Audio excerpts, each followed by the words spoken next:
Hi ನಮಸ್ತೆ ಎಲ್ಲರಿಗೂ ಮಧುರಾ ಚಾನಲ್ಗೆ ಸ್ವಾಗತ. ಇವತ್ತೊಂದು ಆರೋಗ್ಯಕರ ಗೊಂಗುರ ಸೊಪ್ಪಿನ ಗೊಜ್ಜು ರೆಸಿಪಿಯನ್ನು ನಿಮ್ಮ ಜೊತೆ ಶೇರ್ ಮಾಡ್ತಾ ಇದ್ದೇನೆ. ಉಪ್ಪು ಹುಳಿ ಖಾರ ಎಲ್ಲವೂ ಮಿಶ್ರಣವಾಗಿರುವಂತಹ ಈ ಗೊಜ್ಜನ್ನು ಮಾಡಲಿಕ್ಕೋಸ್ಕರ ನಾನು ಒಂದು 3 ಕಟ್ಟಾಗುವಷ್ಟು ಗೊಂಗುರ ಸೊಪ್ಪನ್ನು ಈ ರೀತಿಯಾಗಿ ಕಟ್ ಮಾಡಿಕೊಂಡು ಚೆನ್ನಾಗಿ ತೊಳೆದ್ಬಿಟ್ಟು ಇಟ್ಕೊಂಡಿದ್ದೇನೆ. ಇವಾಗ ಸ್ಟವ್ ಮೇಲೆ ಒಂದು ಬಾಣಲೆಯನ್ನು ಇಟ್ಟು ಇದಕ್ಕೆ ತೊಳ್ಕೊಂಡಿರುವಂತಹ ಅಷ್ಟು ಗೊಂಗುರ ಸೊಪ್ಪನ್ನು ಸೇರಿಸ್ಕೊಳ್ತಾ ಇದ್ದೇನೆ. ನಂತರ ಇದಕ್ಕೆ ಒಂದು 3ರಿಂದ 4 ಹಸಿಮೆಣಸನ್ನು ಚಿಕ್ಕದಾಗಿ ಕಟ್ ಮಾಡಿಕೊಂಡು ಸೇರಿಸ್ಕೊಳ್ತೀನಿ. ಹಾಗೆ ಒಂದು ದೊಡ್ಡ ಗಾತ್ರದ ಈರುಳ್ಳಿಯನ್ನು ಕಟ್ ಮಾಡಿಕೊಂಡು ಸೇರಿಸ್ಕೊಳ್ತಾ ಇದ್ದೇನೆ. ಹಾಗೆ ಒಂದು 2 ಟೊಮೆಟೊವನ್ನು ಈ ರೀತಿಯಾಗಿ ಕಟ್ ಮಾಡ್ಕೊಂಡ್ಬಿಟ್ಟು ಸೇರಿಸ್ಕೊಳ್ತಾ ಇದ್ದೇನೆ. ನಂತರ ಇದಕ್ಕೆ ಒಂದು 1/4 ಟೇಬಲ್ ಸ್ಪೂನ್ ಆಗುವಷ್ಟು ಅರಿಶಿಣ, 1 ಟೇಬಲ್ ಸ್ಪೂನ್ ಆಗುವಷ್ಟು ಜೀರಿಗೆ, ಒಂದು ಚಿಕ್ಕ ಗ್ಲಾಸಲ್ಲಿ 1 ಗ್ಲಾಸ್ ಆಗುವಷ್ಟು ನೀರು, ಒಂದು 7ರಿಂದ 8 ಎಸಳಾಗುವಷ್ಟು ಬೆಳ್ಳುಳ್ಳಿಯನ್ನು ಸೇರಿಸ್ಕೊಂಡು ಲಿಡ್ಡನ್ನು ಮುಚ್ಚಿಬಿಟ್ಟು ಮಧ್ಯಮ ಉರಿಯಲ್ಲಿಯೇ ಇದನ್ನು ಬೇಯಿಸ್ಕೊಳ್ಬೇಕು. ಆಗಾಗ ಒಮ್ಮೆ ಮಧ್ಯ ಲಿಡ್ಡನ್ನು ಓಪನ್ ಮಾಡಿಬಿಟ್ಟು ಈ ರೀತಿಯಾಗಿ ಮೇಲೆ ಕೆಳಗೆ ಮಿಕ್ಸ್ ಮಾಡಿ ಮತ್ತೆ ಇದಕ್ಕೆ ಲಿಡ್ಡನ್ನು ಮುಚ್ಚಿ ಈ ಟೊಮೆಟೊ, ಈರುಳ್ಳಿ, ಸೊಪ್ಪು ಎಲ್ಲವೂ ಪೂರ್ತಿಯಾಗಿ ಮೆತ್ತಗಾಗೋ ತನಕ ಚೆನ್ನಾಗಿ ಮಧ್ಯಮ ಉರಿಯಲ್ಲಿಯೇ ಬೇಯಿಸ್ಕೊಳ್ಬೇಕು.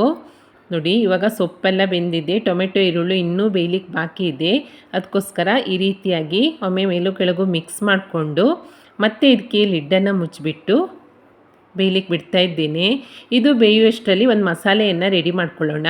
ಅದಕ್ಕೋಸ್ಕರ ಸ್ಟವ್ ಮೇಲೆ ಒಂದು ಬಾಣಲೆಯನ್ನು ಇಟ್ಟು ಒಂದು ಅರ್ಧ ಟೇಬಲ್ ಸ್ಪೂನ್ ಆಗುವಷ್ಟು ಮೆಂತ್ಯ ಕಾಳು, 1 ಟೇಬಲ್ ಸ್ಪೂನ್ ಆಗುವಷ್ಟು ಧನಿಯಾ ಬೀಜ, ಒಂದು ಅರ್ಧ ಟೇಬಲ್ ಸ್ಪೂನ್ ಆಗುವಷ್ಟು ಕಾಳುಮೆಣಸು, ಹಾಗೆ ಖಾರಕ್ಕೆ ತಕ್ಕಷ್ಟು ಒಣಮೆಣಸು. ನಾನಿಲ್ಲಿ ಒಂದು 4 ಒಣಮೆಣಸನ್ನು ಸೇರಿಸ್ಕೊಂಡು ಇದಿಷ್ಟು ಡ್ರೈ ಆಗೋ ತನಕ ಹುರ್ಕೊಂಡು ನಂತರ ಇದನ್ನು ಪೌಡ್ರ್ ಮಾಡಿ ಸೈಡಲ್ಲಿ ಇಟ್ಕೊಳ್ತೀನಿ. ಇವಾಗ ನೋಡಿ, ಗೊಂಗುರ ಸೊಪ್ಪು, ಟೊಮೆಟೊ, ಈರುಳ್ಳಿ ಎಲ್ಲವೂ ಚೆನ್ನಾಗಿ ಬೆಂದಿದೆ. ಇವಾಗ ಇದನ್ನು ಆಲೂಗಡ್ಡೆ ಮ್ಯಾಶರ್ನಿಂದ ಇದನ್ನು ಚೆನ್ನಾಗಿ ಎಷ್ಟು ನುಣ್ಣಗೆ ಸಾಧ್ಯ ಆಗುತ್ತೋ ಅಷ್ಟು ನುಣ್ಣಗೆ ನಾವು ಮ್ಯಾಶ್ ಮಾಡ್ಕೊಳ್ಬೇಕು. ಈ ರೀತಿಯಾಗಿ ತುಂಬಾ ಚೆನ್ನಾಗಿರುತ್ತೆ ಈ ಗೊಜ್ಜು. ನೋಡಿ ಎಷ್ಟು ಚೆನ್ನಾಗಿರುತ್ತೆ ಅಂದರೆ ಹುಳಿ ಹುಳಿ, ಉಪ್ಪು ಉಪ್ಪು, ಖಾರ ಖಾರವಾಗಿ ತುಂಬಾ ರುಚಿಯಾಗಿರುತ್ತೆ. ಈ ರೀತಿಯಾಗಿ ಚೆನ್ನಾಗಿ ನುರಿದ ಮೇಲೆ ಇದಕ್ಕೆ ನಾನು ಪೌಡ್ರ್ ಮಾಡಿ ಇಟ್ಕೊಂಡಿರುವಂತಹ ಮಸಾಲ ಪೌಡರು ಹಾಗೆ ರುಚಿಗೆ ತಕ್ಕಷ್ಟು ಉಪ್ಪನ್ನು ಸೇರಿಸ್ಕೊಂಡು ನಂತರ ಇದನ್ನು ಈ ರೀತಿಯಾಗಿ ಚೆನ್ನಾಗಿ ಮಿಕ್ಸ್ ಮಾಡಿಕೊಳ್ಬೇಕು. ನಂತರ ಇದಕ್ಕೆ ಎಣ್ಣೆ, ಸಾಸಿವೆ, ಜೀರಿಗೆ, ಇಂಗು, ಉದ್ದಿನಬೇಳೆ, ಕಡಲೆಬೇಳೆ, ಒಣಮೆಣಸು ಹಾಗೆ ಕರಿಬೇವಿನ ಒಗ್ಗರಣೆಯನ್ನು ಮಾಡಿ ಸೇರಿಸ್ಕೊಂಡು ಸ್ಟವನ್ನು ಆಫ್ ಮಾಡಿಕೊಂಡ್ರೆ ರುಚಿ ರುಚಿಯಾದಂತಹ ಗೊಂಗುರ ಸೊಪ್ಪಿನ ಗೊಜ್ಜು ರೆಡಿಯಾಗುತ್ತೆ. ಬಿಸಿ ಬಿಸಿ ಅನ್ನದ ಜೊತೆ ಅಂತೂ ಕಲಿಸ್ಕೊಂಡು ತಿನ್ನೋಕ್ಕೆ ತುಂಬಾ ಸೂಪರ್ ಆಗಿರುತ್ತೆ. ಟೇಸ್ಟ್ ಅಂತೂ ಅದ್ಭುತ ಅಂತಲೇ ಹೇಳ್ಬೋದು. ತುಂಬಾ ಸಿಂಪಲ್ಲಾಗಿ ಮಾಡ್ಕೊಳ್ಬೋದು ಈ ಗೊಂಗುರ ಸೊಪ್ಪಿನ ಗೊಜ್ಜು ರೆಸಿಪಿಯನ್ನು.